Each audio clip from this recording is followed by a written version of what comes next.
चलो अगला उपगूहन अंग। जो सिद्ध भक्ति जुतो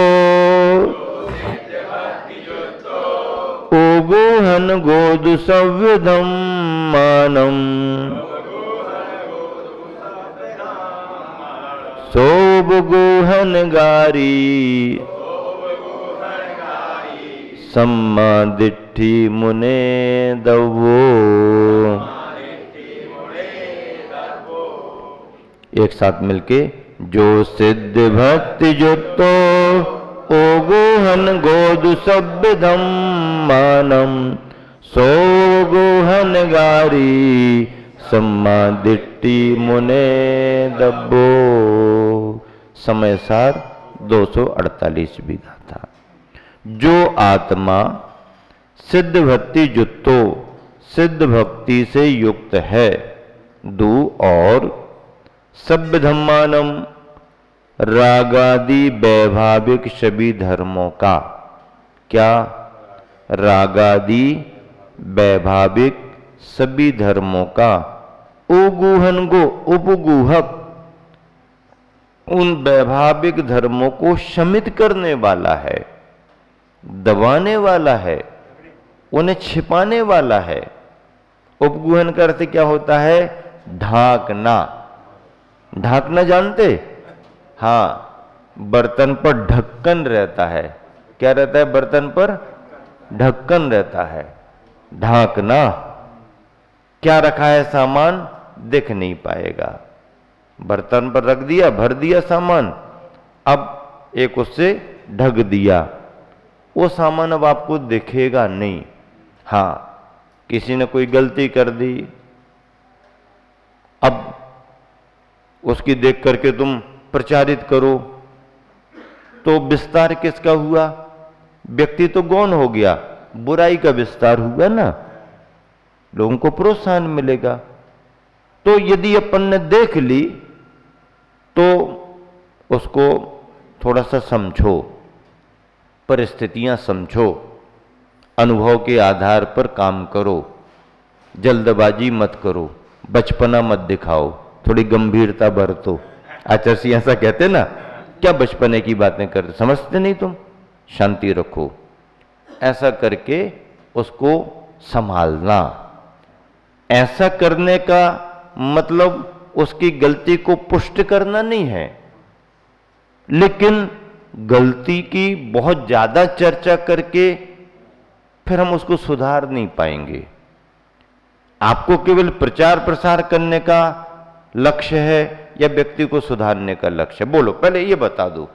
नहीं, हमारा तो इंटरेस्ट सबको बताने में है, तो तुम जैसा अज्ञानी प्राणी कोई दूसरा नहीं। हमारा महत्व तो तभी रहेगा जब हम सबको बताएंगे, तब तो वो लोग सोचेंगे यार इसको तो बहुत बहुत अंदर तक की खबरें मालूम रहती हैं, तभी तो लोग हमको अच्छा कहेंगे। अब ऐसा ही यदि मनोविज्ञान तुम्हारा है तो तुम भैया, तुम समाज का बिगाड़ ही करने वाले हो। अपना और समाज का सुधार कब होगा भला? कब होगा कि यदि दिख गया है तो कहने का भाव मत करो, बताने का भाव मत करो। नहीं नहीं, वो तो बताने का भाव तो होगा, बताने का भाव हो गया है, हाँ, तो फिर आप उसी व्यक्ति को बताओ, भैया यार देखो, आपका भाव जैसा भी हो तो मुझे पता नहीं, लेकिन थोड़ा ऐसा मेरे ख्याल में आया है, आप थोड़ा ध्यान दो, ठीक नहीं है ये।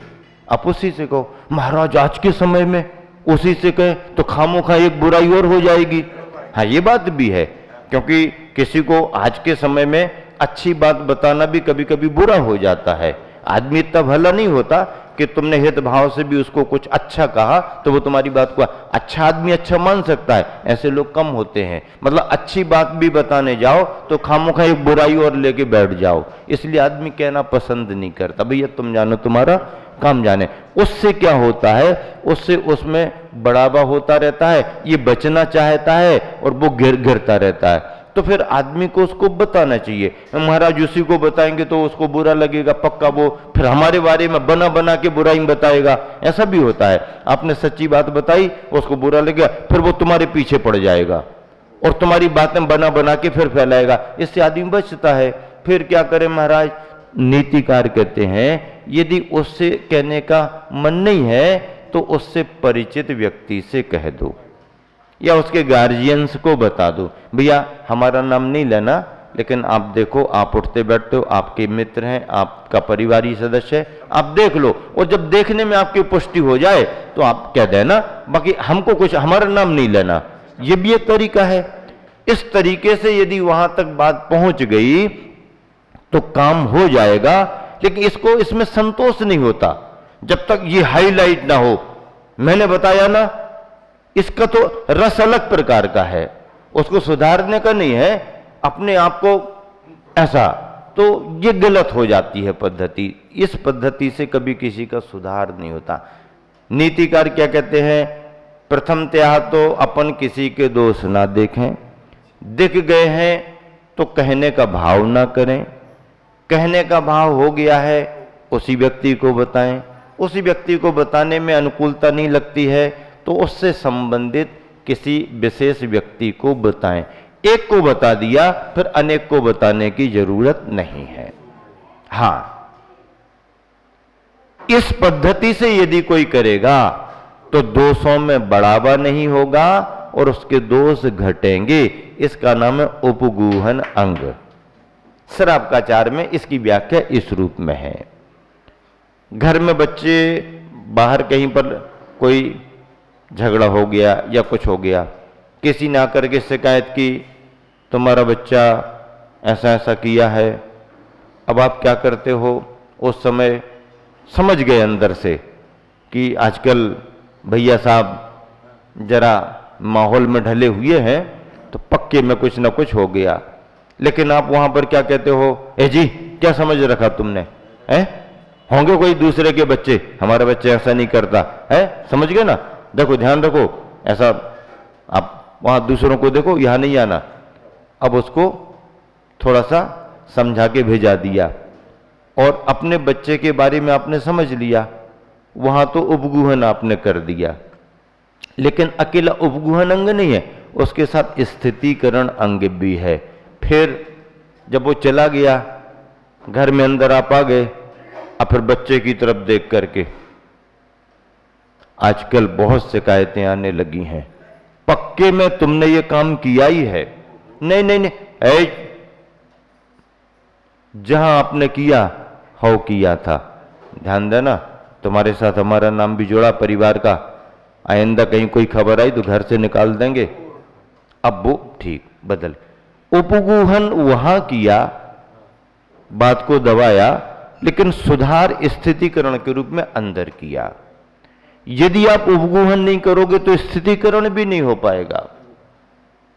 अकेला स्थितिकरण करना चाहो तो चौराहे पर स्थितिकरण नहीं होता, स्थितिकरण एकांत में होता है, उपगूहन चौराहे पर होता है। ये धर्म केवल शास्त्र के नहीं है, ये बहुत बड़े समाज शास्त्र के भी हैं। हाँ, इसके बगैर घर परिवार और समाज नहीं चल सकती। तो सम्यक दर्शन के अंग जितने आत्मा के परिणाम हैं, उससे बड़ा घर परिवार और समाज का शास्त्र भी उस सम्यक दर्शन से जुड़ा है। तभी समाज चलेगी, तभी परिवार चलेगा। तो जैसा घर परिवार में आप अपने सदस्यों के साथ करते हैं, ऐसा ही हमें समाज में भी करना चाहिए, तभी समाज चलेगी। बुराइयों को बढ़ावा नहीं, लेकिन बुराइयों को घटाने का तरीका आना चाहिए। हां, तरीका नहीं हो तो तुम बुराइयां बढ़ाने में ही मददगार होगे, घटाने में नहीं। पद्धति अच्छी होना चाहिए, प्रेम भाव होना, किसी को नीचे दिखाने का भाव नहीं, किसी की गलतियों को प्रोपोगंडा बनाने का भाव नहीं। होती है भैया, क्या बात हो गई, किसी के परिवार में हो सकती, आज उसके परिवार में कोई परेशानी आ गई तो हम बहुत अच्छे हमेशा बने रहेंगे, अपने परिवार में भी कभी कोई परेशानी आ सकती है। तो परिवार है, समाज समाज है।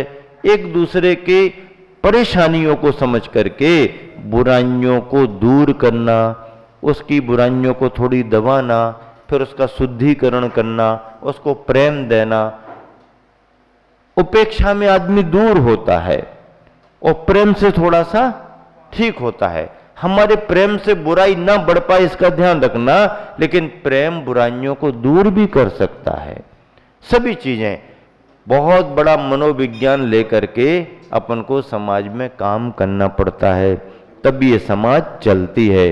तो सभ्य धम्मानम रागादि वैभाविक सभी धर्म का उपगुहन को उपगुहक समित करने वाला है। सुबह उपगुहनकारी सम्यक दृष्टि मुने दब्बो जानना चाहिए। जो आत्मा सिद्ध भक्ति से युक्त है, सिद्ध भक्ति का मतलब सिद्धों की भक्ति, शुद्ध आत्म तत्व की भक्ति से युक्त है और रागादि वैभाविक सभी धर्मों का उपगुहक समित करने वाला है। आत्मा के अंदर उठने वाले राग देश को वहीं को वहीं दबाने वाला है। व्यवहार अंग में आपस में साधर्मियों की बुराइयों को, गलतियों को दबाना समाज शास्त्र के रूप में, और समय सार के रूप में अपने अंदर उठने वाले राग देश परिणामों को वहीं के वहीं दबाना। हाँ, समय सार में समाज नहीं है। क्या समय सार में समाज नहीं है? आपके अंदर के परिणाम ही आपकी समाज है। और श्रावकाचार में समय सार की बात नहीं है, श्रावकाचार में अपने परिवार और समाज की बात है। श्रावकाचार व्यवहारी है, समय सार निश्चयी है। लेकिन व्यवहार को पाले बगैर निश्चय का समय सार पल ही नहीं सकता। व्यवहार पालना बहुत कठिन है और वही बहुत जरूरी है। भावार्थ, जो ज्ञानी शुद्ध आत्मा की भावनामयी परमार्थ स्वरूप निश्चय सिद्ध भगवान की भक्ति में तल्लीन है और मिथ्या दर्शन रागद्वेष आदि सर्व विभाव भावों का आच्छादन करने वाला है और उपगुहन अंग का धारी सम्यक दृष्टि होता है, उस जीव के दोषों को नहीं छिपाने रूप अनुपगुहन के द्वारा किया गया बंद नहीं होता, किंतु उसके तो निश्चित रूप से पूर्व संचित कर्मों की निर्जरा ही होती है। सत्य तो यह है, जिसने निश्चय सिद्ध भगवान की भक्ति में अपना मन लगाया है, उनमें तन्मय हो गया है, तो उसका उपयोग अन्य विभाव भावों पर कैसे रहेगा? वे तो सब दबे ही रहेंगे। और ऐसे ज्ञानी के यथार्थ में उपगुहन अंग होता है। श्रावकाचार में उपगुहन अंग में जिनेन्द्र भक्त सेठ का नाम आया है। जिनेन्द्र भक्त सेठ, उनका नाम क्या था? जिनेन्द्र भक्त सेठ जी थे। और उनके चैत्यालय में रह करके एक पूजा करने वाले बटुक ने, सेठ जी जब व्यापार के लिए बाहर जाने को हुए तो मौका देख करके एक मणि जो भगवान के सिंहासन में या कहीं भी लगी हुई थी, वो चुरा के भागा। अब चुरा के भागा तो उसकी आभा कपड़ों के अंदर से भी दिख गई।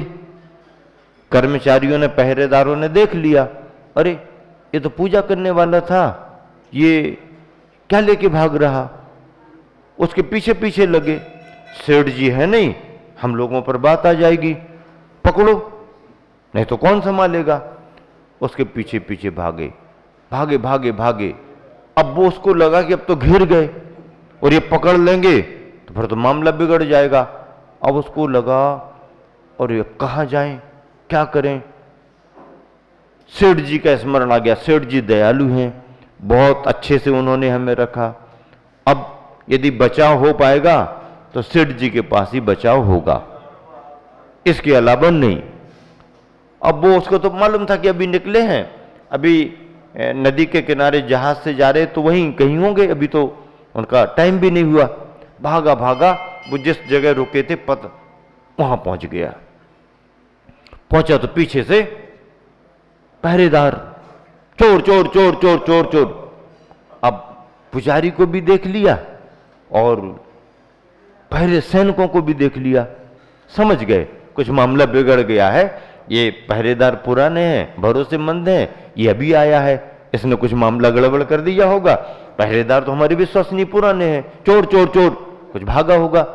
अब जैसे अंदर को पहरेदार आने लगे, क्यों, क्या बात है, अरे सेठ जी ओ पूजा करने वाला चोर चोर कुछ लेके भागा है। लेके भागा है, किसने कहा चोरी की? नहीं नहीं, अब भी हमारे सामने वो भागा भागा भागा। अरे तुम लोग कुछ भी नहीं जानते हो, वो तो मैंने मंगाया था उससे। आपने मंगाया था सेठ जी? आप लोगों को देख करके वो घबरा गया, नया नया था। अच्छा सेठ जी क्षमा करो क्षमा करो, हाँ चलो वापस जाओ अपनी ड्यूटी पर, यहां आने की जरूरत नहीं। सब वापस हो गए। फिर सेठ जी ने समय देख के उसकी तरफ देखा तो ठंडा पसीना आ गया। सेठ जी ने बचा तो लिया है लेकिन सजा जरूर मिलेगी। तो इस तरीके से करके वहां तो उपगूहन कर दिया, इस बुराई को ढांक दिया। अन्यथा अजैन ये वो सब धर्म की बदनामी के मंदिर में पूजा करने वाला ऐसा भक्त भी ऐसा वहां छिपा लिया और यहां डांट फटकार लगा के उसको ठीक कर दिया। ये धर्म का व्यवहार कहलाता है। इससे ही हम किसी को अच्छे तरीके से कर सकते हैं। दोनों होना, ये उपगुण इससे दो पंक्तियां पढ़ें, देखिए। मिथ्या तो आदि के स्वभाव सुबे भाव छोड़े, हैं सिद्ध भक्ति रत है मन को मरोड़े। सम्यक तो संग उपगोहन अंगदारी, विमान पूज अनगार नहीं अगारी। बहुत अच्छा पद्यानुवाद हुआ। अभी सतीश रोकड़े जी आए, दीघरस में इतना बड़ा गजरथ पंचकल्याणक हुआ था, सारे पात्र बन गए। ध्वजारोहण किससे कराए? हमने कहा भैया हम अनसिंह होकर के आए हैं, सतीश रोकड़े के पास समाचार भेजो, ध्वजारोहण गए। बिना बोली बिना कुछ महाराज जी ने जो आज्ञा दी है पालन करेंगे। और उतने बड़े पंचकल्याणक का ध्वजारोहण रोकड़े परिवार से हुआ था। दान पुण्य करते हैं, अनसिंह में बहुत अच्छा कारोबार भी है। मंदिर के लिए, महाराजों के लिए 24 घंटे, संत भवन बनाने में बड़ी भूमिका। आज यहाँ पर आए हुए हैं, कहाते परिवार भी आया हुआ है। उन सबको सभा में तो आप लोग करेंगे, लेकिन चूंकि हमारी सभा सुबह हो गई है इसलिए हमारा उन सब परिवारों को आशीर्वाद। अभी एक जगह ध्वजारोहण का और आशीर्वाद लिया है, उसकी चर्चा बाद में होगी, समय पर होगी।